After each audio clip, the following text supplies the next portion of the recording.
მოგესალმებით, ეს არის სათემო რადიო კასპის ხმა და დღევანდელ გადაცემას გაუძღვები მე დარინა ციკლაური. ჩვენი რადიო კასპის ხმა შეიქმნა პროექტი მისი ხმის ფარგლებში DVV International-ისა და გერმანიის საგარეო საქმეთა სამინისტროს ფინანსური მხარდაჭერით, რომელსაც პარტნიორობას უწევს გერმანიის სათემო რადიო Z და კასპის დასრულთა განათლების ცენტრი. რუბრიკა მათი ხმას ფარგლებში დღევანდელი დღის თემა იქნება კასპის დასრულთა განათლების ცენტრის წარმატებული ისტორიები.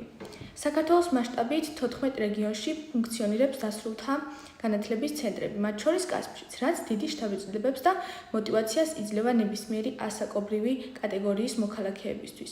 დაეუფლონ სასურველ პროფესიას, განივითარონ, გაიღრმაონ და შეიქმნან საბაზისო ცოდნა. სათემო ცენტრებისთვის პრიორიტეტია შრომის ბაზარზე მოთხოვნადი პროფესიების ათვისება, რაც ბენეფიციარებისთვის თვითდასაქმების შანსს იძლევა. ასევე კერძო თუ საჯარო სექტორში დასაქმებულთა პროფესიულ განვითარების შესაძლებლობებს ზრდის, ემსახურება ბენეფიციართა ინტერესებს და ქმნის მათ წარმატებულ ისტორიებს. სწორედ დღეს გვინდა გიამბოთ კასპის დასრულთა განათლების ცენტრის ბენეფიციარზე. 63 წლის ქალბატონზე, რომელიც ჟურნალ საქართველოს დასრულთა განათლების ცენტრების წარმატებული ისტორიების ფურცელზე აღმოჩნდა, როცა შესაძლებლობები იზრდება. ქალბატონი ლია ჩუბინიძე მრავალმხრივი ინტერესების ქალბატონია, პროფესიით პედაგოგი. წლების განმავლობაში ასწავლიდა ტექნიკურ სასწავლებელში, შემდეგ კი კასპის ბიბლიოთეკაში გადაინაცვლა. ასევე თავისი პატარა ბიზნესიც აქვს. ნატურალური ქვებით არის გატაცებული და ლამაზ სამკაულებს ქმნის. მოგესალმებით ქალბატონო ლია. პირველ რიგში გაგვეცანეთ და გითხარით, როდის და საიდან შეიტყვეთ სათემო განათლების ცენტრის შესახებ. მოგესალმებით, მე ვარ ლია ჩუბინიძე. ამ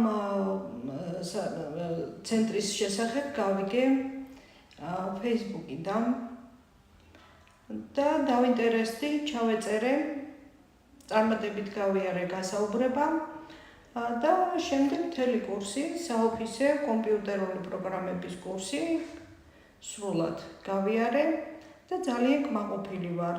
კმაყოფილი ვარ იმით, რომ ეს აქ მიღებული ცოდნა გამომადგა ჩემს პირად საქმიანობაში, ჩემს ჰობის დაუკავშირე, მაქვს ჩემი გვერდი, სადაც სისტემატიურად ვათავსებ ჩემს ნამუშევრებს, რაშიც ეხმარება აქ მიღებული ცოდნა და განათლება. ცენტრის მეშვეობით რა სახის კურსები გაიარეთ და რაში გამოგადგათ აქ მიღებული ცოდნა? ცენტრის მეშვეობით გავიარე საოფისე კომპიუტერული პროგრამების კურსი და ასევე გავიარე კიდევ პირველადი სამედიცინო დახმარების კურსი, რომელიც ყველა ადამიანისათვის არის საჭირო და მისაღები ყოველდღიურ ცხოვრებაში. როგორც ვიცით, მუშაობთ ნატურალურ ქვებზე. გთხოვთ გვიამბოთ, როდის დაინტერესდით ამ საქმიანობით? კი, ახლა მე მუშაობ ნატურალურ ქვებზე, ვამზადებ სამკაულებს, ყველანაირ სამკაულს ნატურალური ქვებით, მხოლოდ და მხოლოდ ნატურალური ქვებით. და საერთოდ ჩემი ზოგადი დაინტერესება ეს ძალიან დიდი ხნის წინ მოხდა. საერთოდ ვარ ქიმიკოსი და გინდა არ გინდა ქიმიკოსებს შეხება გვაქვს ქვებთან, მინერალებთან და აქედან მაშინვე მქონდა დიდი სიყვარული და პატივისცემა ნატურალური ქვების მიმართ და შემდეგ დროთა განმავლობაში თანდათან, როდესაც უკვე ბაზარზე გამოჩნდა უფრო მეტი ნატურალური ქვები, მოხდა დაინტერესება მოხმარებლისაგან, მეც გადავწყვიტე, რომ შემექმნა ჩემი საკუთარი ნამუშევრები და მიმეწოდებინა მოსახლეობისთვის. ძირითადად რა მასალაზე მუშაობთ და რომელია თქვენი საყვარელი ქვა? მე ვმუშაობ მხოლოდ და მხოლოდ ნატურალურ ქვებზე და ყველა ქვა თავისებურად რაღაცა ენერგეტიკის მატარებელია. ყველა ქვა არის საინტერესო თავისებურად და ყველა ქვას აქვს თავისი სილამაზე. დამუშავების პროცესის შემდეგ და დამუშავებამდეც კი, ყველა ქვა თავისებურად ლამაზია, თავისებურად მშვენიერია, თავისებური ენერგეტიკა აქვს, რაც ჩვენ გვეხმარება იმისთვის, რომ ჩვენი სასურველი რაღაცა ოცნებები, გატაცებები, მიზნები მოვიყვანოთ სრულყოფილებაში. ქვები არის სხვადასხვა ხასიათის, სხვადასხვა თვისებების მატარებელი. არის ქვები, რომლებიც არის დამცავი ენერგეტიკის მატარებლები. დამცავი ენერგეტიკის მატარებლებიდან ძალიან მნიშვნელოვანია ვეფხვის ქვა, გიშერი, რომელიც საქართველოში მოეპოვება და ძალიან მნიშვნელოვანია ქართული გიშერი და უფრო მეტად ხარისხიანია და მით უმეტეს ქართველებისთვის ძალიან სასიამოვნოა და საყვარელი ქვა.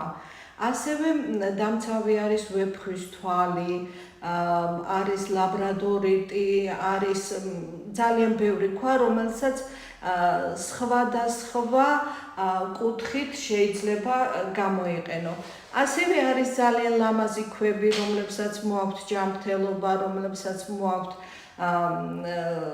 სიკეთე, წარმატება, ფინანსური უზრუნველყოფა და ასე შემდეგ. ასეთებია ძალიან კარგი ქვებია, რომლებიც ენერგოვამპირებისაგან გვიცავს, ესეთი არის ვეფხვის თვალი, არის ლაბრადორიტი, ძალიან ლამაზი ქვა არის ლაზურიტი, რომელიც ახლა მიკეთია მე, ძალიან მშვენიერი, საყვარელი და ლაზურიტი იყო ისეთი ქვა, რომელიც თითქმის ერთ პერიოდში, უძველეს დროში, ოქროზე მეტი მნიშვნელობა ჰქონდა.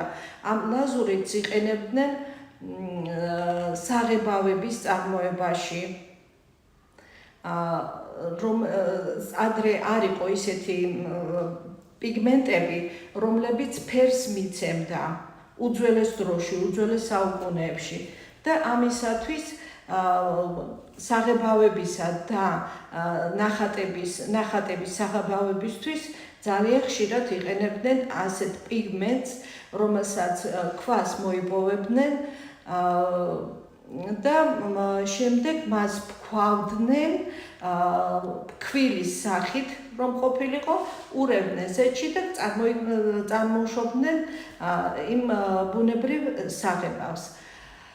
ასევე ძალიან მნიშვნელოვანია და ძალიან ლამაზი ქვები არის იასპი. იასპის მრავალსახეობა არსებობს, ძალიან ბევრი სახის იასპი არსებობს წითელი იასპი, არსებობს მწვანე დრაკონის იასპი, რომელიც მისი სახებია ახლა განსაკუთრებით წლევანდელ წელს მწვანე იასპი, დრაკონის იასპი, იმიტომ რომ არის დრაკონის წელიწადი. ასევე არის დალმატინელი იასპი, პიკასოს იასპი და სხვადასხვა მრავალი ქვა, რომლებსაც აქვთ როგორც ჯანმრთელობის და ბედნიერების საერთოდ სიცოცხლის მუდმივობის თილისმა იასპი. შემდეგ კიდევ რომლებსაც იასპს აქვს განუსაზღვრელი ფერთა შეხამება, სხვადასხვა სახის არის ბუნებაში, სხვადასხვა სახით მოიპოვება და ძალიან ლამაზია თვითნებადი, აი ესე დამუშავებული, შეიძლება ქვა იპოვო, დაამუშავო, გადაჭრა რაღაცა სიბრტყეზე და ამ სიბრტყეში აღმოჩნდეს ულამაზესი ბუნებრივი ნახატი, ბუნებისაგან შექმნილი. რაც არის მის განუმეორებლობას განსაზღვრავს.